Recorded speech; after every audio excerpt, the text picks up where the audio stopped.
So, Chris, you've moved locations and ran a program that added 70 new members in 3 months. Yep, we ran a Founders Club 2.0. We moved from a space that was 2,200 square feet to 5,500 square feet during the pandemic, and we added 70 members. Like day one at that new location, you're plus 70 members because of one program. We extended the Founders Club 2.0, which builds on the principles of the standard Founders Club. But because this wasn't a brand new gym, we were just simply moving to a bigger location. I wanted to use the principles of Founders Club, but also offer something to my current membership.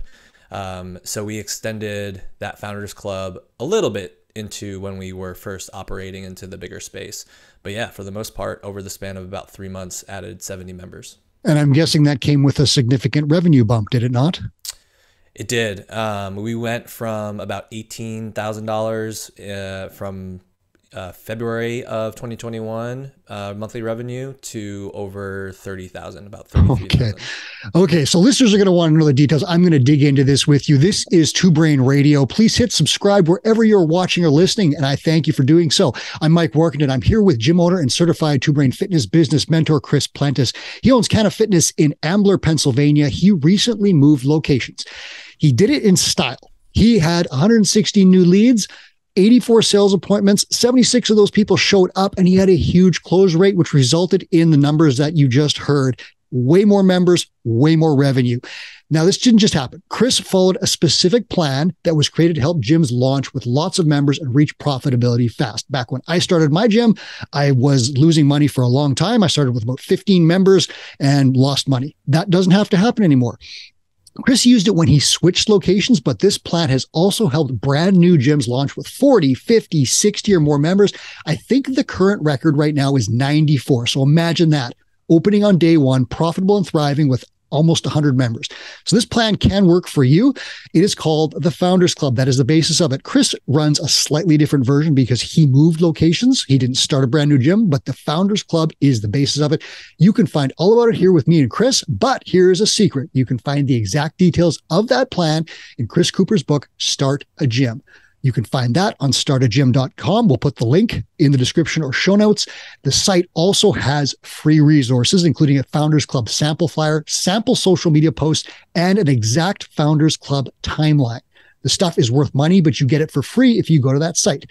Finally, on that site, you can sign up for the Start a Gym course that's going to help you find success fast. So, Chris, details. Let's get right into this. Start from the top and run me through this process of how you got these numbers. So we were planning on moving to a brand new spot, mostly to have more space. Of course, then the pandemic hit, so our construction got delayed, but then it picked back up during the pandemic. So we did move to a bigger space. When we were moving, I wanted to take advantage of the excitement of moving to a brand new space. So working with mentees who are opening a brand new gym, they should absolutely go through the standard Founders Club because it's all about getting founding members, getting recurring revenue going. And so I use that template for brand new people, but moving to a bigger location, you also want to keep in mind your current members. So at first I wasn't actually going to offer anything to current members. I was only running the standard Founders Club found in our lessons. But then I got members, seed clients, asking me how they could either contribute, how they could help, if they could get a t-shirt, because everybody loves a t-shirt. And so when enough seed clients asked me about how they could get involved, I had to come up with something. So what I did was basically come up with a tiered system, bronze, silver, gold, and platinum levels, and had different things at each level for current members.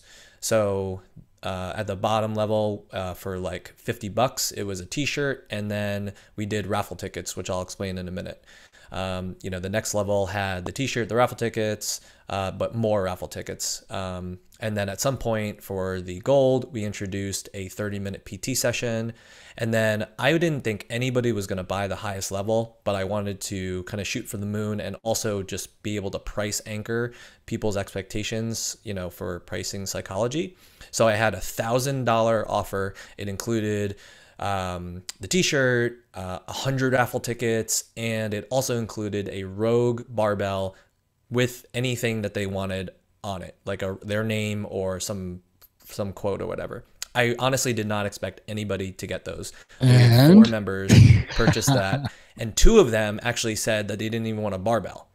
And so the amount of people that came out for our current membership, we had about 40% of our current membership bought one of those levels, and that added about $7,000 of revenue that wouldn't have otherwise been included. Just for your existing members who are already there paying for your services.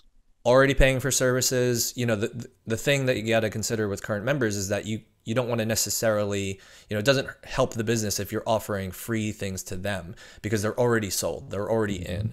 And so how can you offer them higher end things, but still be able to make some money from them? The raffle ticket was something that we've done at our, actual, grand opening back, 5 years ago when we first opened. And so we brought back the raffle ticket idea. The idea is that you can offer higher end things like personal training sessions and supplement packs. And, one of the raffles was design a workout of the day. And, one of our, platinum level members put all 100 raffle tickets into that design a workout bucket because he just really wanted to make a workout. And he also refused to buy, get a barbell. So like the generosity from current membership was incredible. So what I'm seeing here is like, you've got people, they know you're moving locations. They obviously know, like, and trust you, and they want to support you. So that's great. Right away, they're in to a degree that you didn't even see coming. Even better, they want the t-shirt, right? So they're doing free advertising for it by wearing this t-shirt. Yep. And then you've got PT sessions, which, like, that's great for them and great for you, but it also allows you to start promoting like hybrid programs. Maybe some people who never done PT, maybe do some PT and enjoy it. I'm guessing that really exposes a program for you. And then you've got, of course, these, like, the seed clients, the super clients who just want to, like, basically give you $1,000 and buy some raffle tickets, get a t-shirt, and, like, don't even want the barbell. So that's a huge win. Yep. We actually had more people buy the gold level than the silver level. The gold level because it included a PT session, and the silver did not. So more people skipped the silver level and went for the gold, which is $200, which included a 30-minute PT session, because they saw the value in the coaching. And, and I imagine with COVID and everything, people being more apt to do some more private training. But even our current group members, more of them moved over to a hybrid of group and PT. And I have to imagine that was a part of it, them realizing the value of PT. Yeah.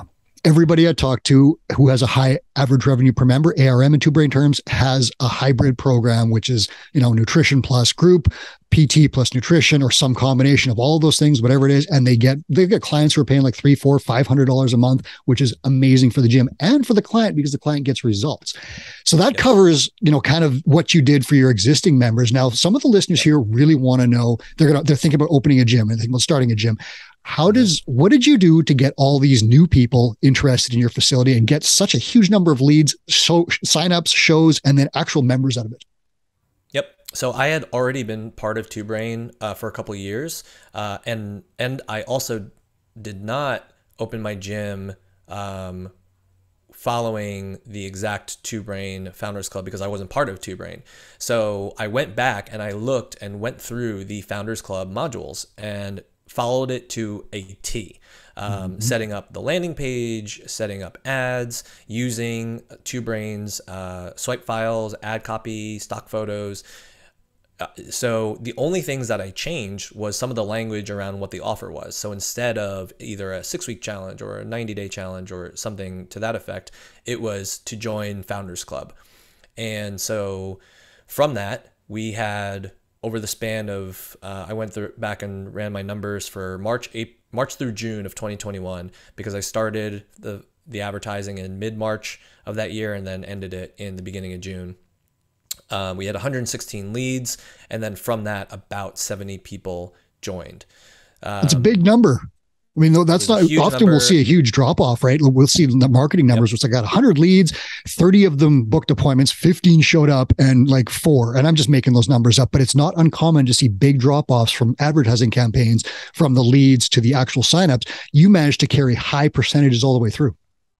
Yes. And I would absolutely caveat that with saying, again, like the vaccines were coming out, people were feeling more comfortable being around others and joining groups. So I don't think these are, they certainly are not guaranteed results. But what I can say is that by following the lessons, in our modules, and then also bumping up a little bit of my ad spend because I was comfortable at like $5 to $10 a day. I went to 20, which at the time seemed, like a lot, but looking back, it's really not much at all. That definitely helped generate interest. And then, piggybacking on this excitement of opening up in a new place, that is huge. Whether it's a brand new gym or if you're opening up in a brand new space, people love to be part of something. People love to be part of a dream. And if you can illustrate that and paint that picture and then bring people in while you're fitting the place out, it just creates this excitement that a kind of standard offer throughout the year doesn't give you. So I think the combination of all of those things definitely helped. We definitely had a lot of people come in that were very interested in personal training. So we, of course, would present some of our onboarding for anyone interested in group, but we had people also interested in hybrid and one-on-one. So, among all of those people that joined, we brought in about 17,000 in front end revenue over the course of those 3 months, which obviously definitely helped with the pandemic drop that we experienced. Yeah, and I'm going to guess you said front end revenue, which is the nice thing, but your retention I'm sure is pretty good. So you're getting back end revenue because these people are staying because they love you and you're doing a great job, right? So this is really a huge value play that exists for like months and probably years in your case with great retention. Yep. And I went through because I was also thinking like, oh, maybe, my numbers are skewed because we had a lot of returning members, people who, quit during the pandemic and then they decided to just join up and just kind of jump back into class. But when I ran my numbers and I looked at the people who were coming in, out of those about 70 people, only about 20 of them were returning members. So the remaining 50 were brand new people. Who were either paying for our onboarding process that we call Basecamp or jumping straight to PT, one-on-one PT, or some combination of the two. So and listeners, out of those 70, over half of them are still with us to this day. There you go. So that's front end revenue, back end revenue. The retention is great. This is a huge thing for your gym. Listeners, if you wanted to know more about the Founders Club, it is at startagym.com. You can certainly click out of this show, go there right now and get those free resources. We're going to give you a few more details about it. So Chris, tell me about what you gave people in this Founders Club. And the thing that I always like, is, you go to any rock concert and you see there's a couple of guys in the back in leather jackets and they're just like, I saw them before they were cool, and they're wearing the t-shirt from like the first album kind of thing.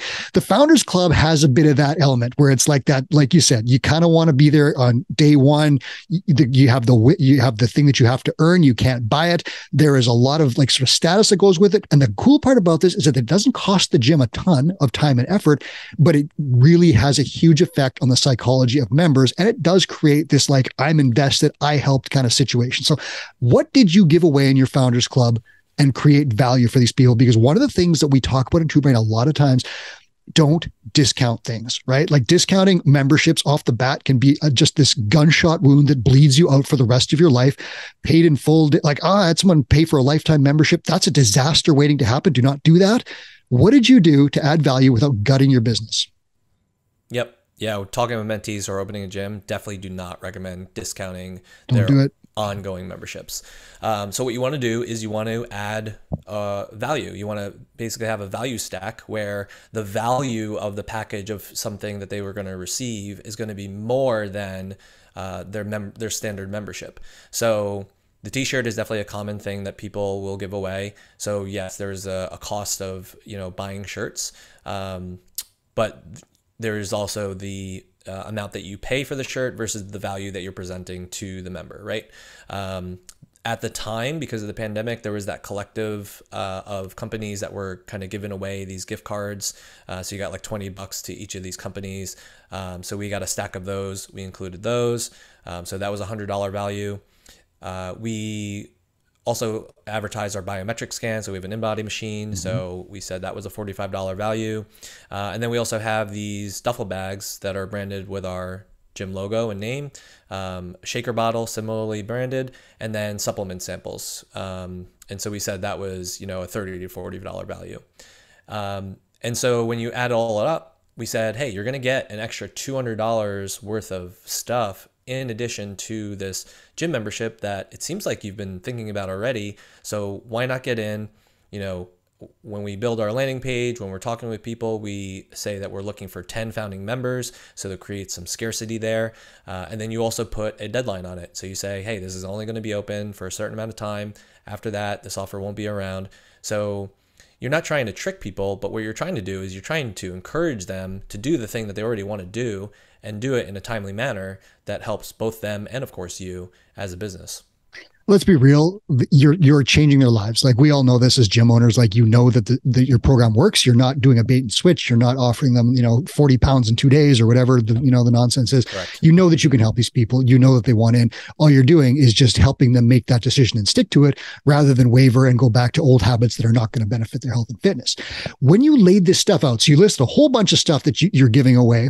Not giving away, the whole bunch of stuff that you're including with a Founders Club membership. Did you actually lay out that value piece by piece to them and say like, hey, this is this $200 value?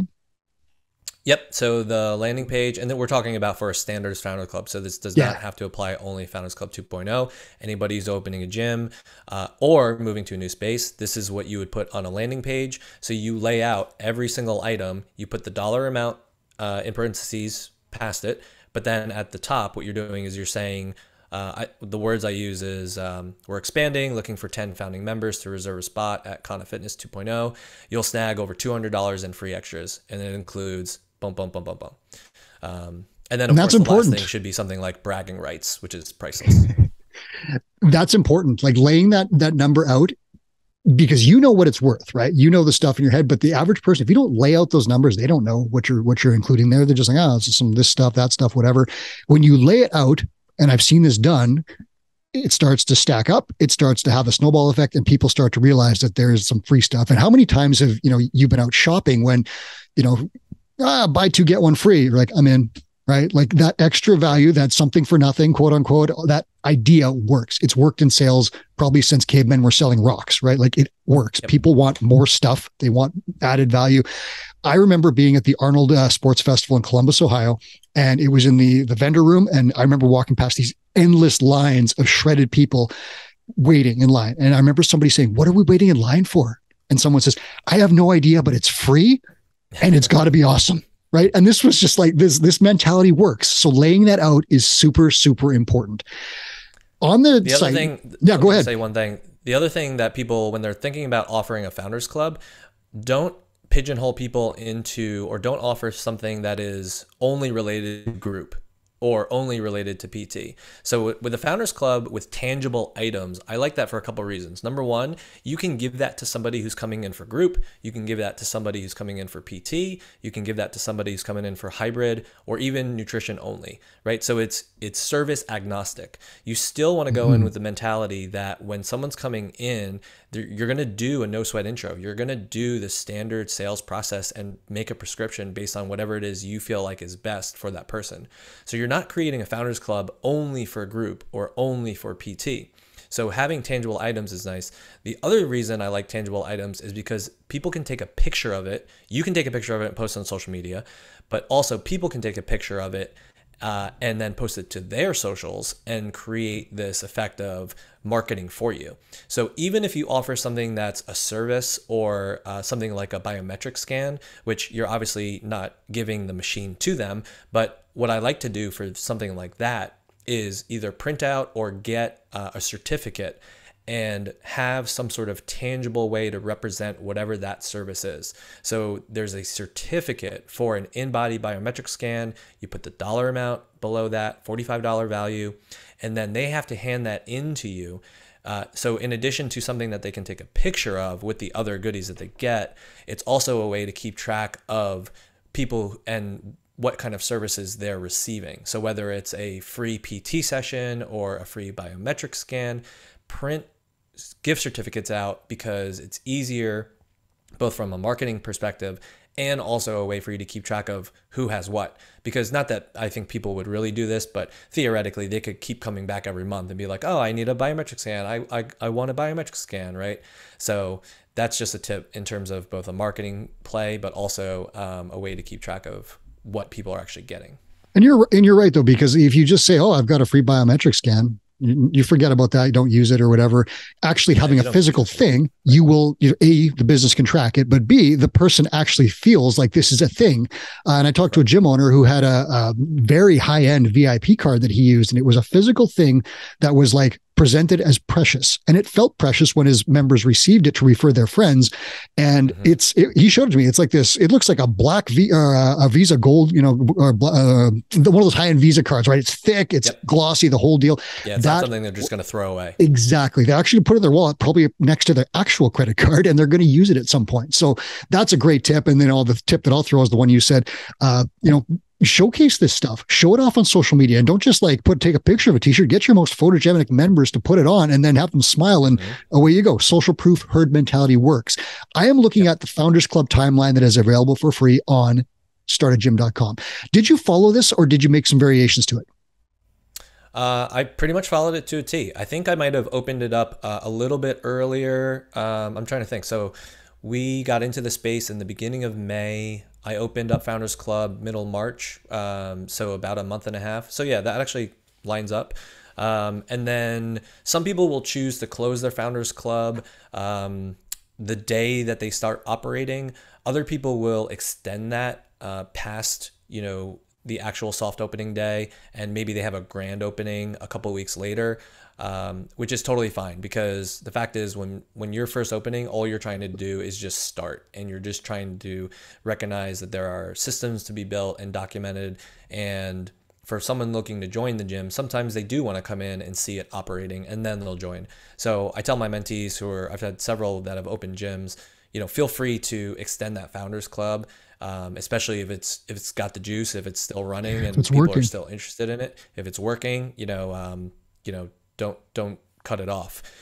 So yes, there is something to be said about the scarcity and the time aspect, but you also, don't want to cut yourself off from taking advantage of people who are interested in joining the gym. Yeah. And I'm looking at this thing. It's exactly right. 3 to 4 months. So it's timeline. It's a 7-page document, 3 to 4 months out. It has everything from like bring coffee to local businesses. It's got social media campaigns in there. It's got background work. It tells you about the offer and all sorts of different stuff. Exactly what you said about laying it out. It's got everything. So go in there again, startagym.com. That's where you're going to get this thing. We could literally sell this thing. I'm not totally sure why we're giving it away for free. So you need to go get it. It is worth money. The thing that I want to ask you, Chris, is a big one for gym owners who are trying to start. How much work was the Founders Club? Can you put a time, like how much, because we're super busy. If we're trying to start a gym, we've got permitting and the government and all this other stuff to try and do. How much work and time goes into the Founders Club? Because to me, it doesn't look like a huge amount, but it has a huge reward. It's work, but it doesn't look overwhelming to me. It's not a lot of work, because before you're actually operating, you don't have the time taken up of coaching classes, of coaching PT sessions. So what are you going to spend your time on? Well, what you should spend your time on is recognizing, is marketing basically, and recognizing that the best way to start is in a profitable state, ideally, right? And so if you can, just think of any of the major franchises out there, your Orange Theories, F45s, like they have goals of having hundreds of members before they even open. We only need about, let's say 30 to 50 to be really profitable for our size businesses, right? So if you can get out there and recognize that, yeah, sure, there's going to be some decision making on the things you want to offer. You don't honestly even have to order the t-shirts ahead of time, because the fact is, I don't want you having a huge amount of inventory on a Founders Club shirt, and then it says the word Founders Club, and then you have 50 extra You'll shirts never of sell different those sizes, yeah. Right? So all you do is you say, hey, anyone who joins, we're going to take your shirt size. We're going to order these once we have our actual Founders Club. That way we're not going to lose out on inventory and stock. So, that's not even something that you need to order ahead of time and get yourself in a hole with. So yeah, it takes some knowledge of what you want to be doing, but that's why we created these guides for you, to shortcut that. And it also requires you to market it. So a lot of people think that because they post it once or twice that everyone in the world has seen it and everyone that they want has seen it. But the fact is we need to keep posting and posting and posting to the point where we're probably sick of the content that we are posting, only because we know that somebody may have only seen it the most recent time you posted it. So basically over communicating whatever offer it is that you have, where you think you're posting too much, but the fact is for anyone outside and public looking in, it's probably a very normal amount, especially for any sort of marketing campaign. The only people who see all your social media are the people who post it. I guarantee that. All your followers do not see your stuff. You could post the same thing every day and new people would see it. I guarantee that because of the way algorithms work, because of the volume of stuff on social media. Keep posting. Follow our timeline. I'll say that again. Follow the instructions. It's not made up. It does work. Stick to the plan. Okay. Chris, I apologize. I said the name of your gym wrong in the intro. My apologies. It's Kana, correct? Yeah, Kana Fitness. It's Icelandic word for explore and also pot of coffee. Okay, so my apologies on that. But when you opened it originally, were you profitable on day one? We were break even profitable. So I was paying myself a couple $100 the first month because that was something that I did. I'd already been following all of Two Brains podcasts, and Coop already had 1 or 2 books out at the time. So I knew to pay myself, and I had enough to pay myself. But I mean, by no means was I like killing it. I definitely needed to build that membership up for sure. So if you had paid yourself, what we'll call the wage you're paying now, your gym would not have been profitable on day one. Oh, no way. No way. No, I don't even know if I made what I pay myself now in the total revenue. No. Could you go back in time if you had put the Founders Club in place back in time and started with that? What do you think would have happened? Completely different ballgame. I mean, part of my, I was in 2,200 square feet. My rent was only $1,800, right? That's so good. Like part of the overall strategy was to start small and then build up. So I benefited from a lot of the, old school gym owners that I talked to and picking their brains about this, right? But looking back, I mean, I had a bit of an audience because I was coaching at other local gyms. And so I had people that were ready to go. So I kind of had an organic Founders Club. But if I actually put into practice what Two Brain now teaches and has codified into what we now call Founders Club, man, sky's the limit. I mean, I opened with 20 something, mid 20 in terms of membership, but I could have easily opened with over 50 and moved in and had the funds to move into a bigger space even sooner. It would have shaved years off the evolution of the gym. I wouldn't have as much gray hair if I had done it back in 2010 when I opened my gym. I'll put it that way. Right. I might be retired now. Also, yeah, like I told my mentees, like the compounding effects of even $1,000 extra a month is incredible. Like a lot of people focus on $1,000 extra a month, but when you look at it over a year, that's actually $12,000 over that year, let alone the future years. So even though $500, $1,000, certainly more than that is, going to be seen as a good amount, like you have to realize the compounding effects. So if in a year you want to be making $24,000 extra to help pay for someone else's salary or staff member, well, that's only $2,000 a month. That's not a lot of money. So any sort of leg up that you can get or any sort of shortcut that you can learn from people who have been there, done that, which is why I believe in mentorship, because it's really a shortcut to not making the mistakes that a lot of us have already made. That is the real benefit. So many people open up and they have no idea what they're doing and they just expect people to show up. And it's like in this day and age, especially 2022, you cannot rely on just if they build it, if I build it, they will come. It is a myth. Have you, with your mentees, have you seen anyone implement the Founders Club? So today is September 1. I don't know when this will be released, but today's September 1. I literally have two mentees that are opening gyms. So